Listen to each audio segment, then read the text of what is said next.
Hey folks, I want to talk about what we're going to do here in my next upcoming videos, but also I'm going to open it up in comments for what you guys want to see when it comes to Top Fuel stuff, machining, welding, whatever you guys want to see.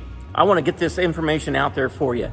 I enjoy doing it, and it brings me a little piece of me out there for you guys. So follow along here. I'm going to talk about some things and tell me if you guys are interested.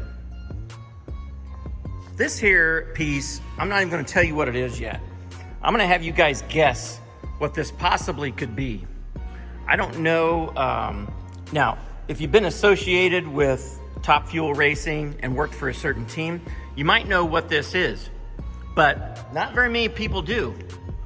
I'll come on the other side here and show you how this thing looks, but I'd really like to see you guys' comments on what you think that this is. It was used on a really famous race car for testing purposes, and I'd sure like to know what you guys think this is. Post your comments and let me know. The next thing we'll be talking about here later on is a fuel flow bench, how it's done, why we use it, and what is it good for on a Top Fuel car.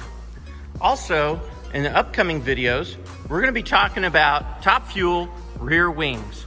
That's right, Top Fuel rear wings. You can see that this one here is disassembled, and we're getting ready to assemble it, but we want to talk about it as we do that. Not only are we going to be talking about the rear wings, we're going to be talking about front wings too, and what makes them tick, but also what we had to do to these chassis to balance those front wings and get them from going into yaw out there, going back and forth like this.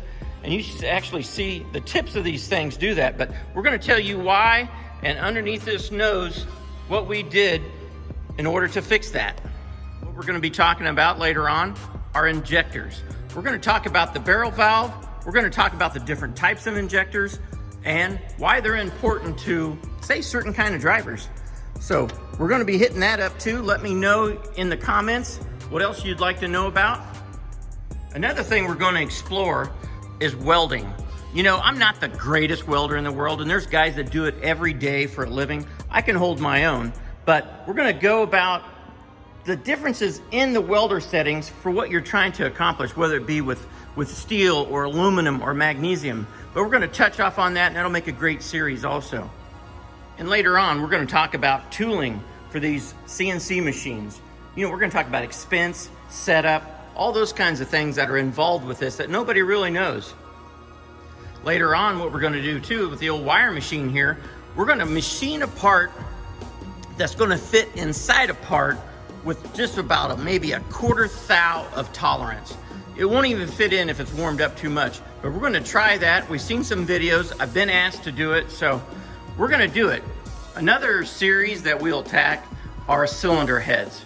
We're going to talk about repair, how we service them at the track, what kinds of things that we look for in springs, valves, or whatever it may be, and you know what we do to each piece to look at inspection wise to make sure it's going to be good for the 10,000 horsepower motor. We've touched on it a little bit, but we're going to talk about the hydraulic system on these clutch controllers for these Top Fuel machines. We're going to talk about how they operate, who the guy that came up with this setup, and who's the guy that came up with this setup that changed the way these cars are ran. So again, in the comments, let me know what you want to see, and I'll get it figured out one way or another.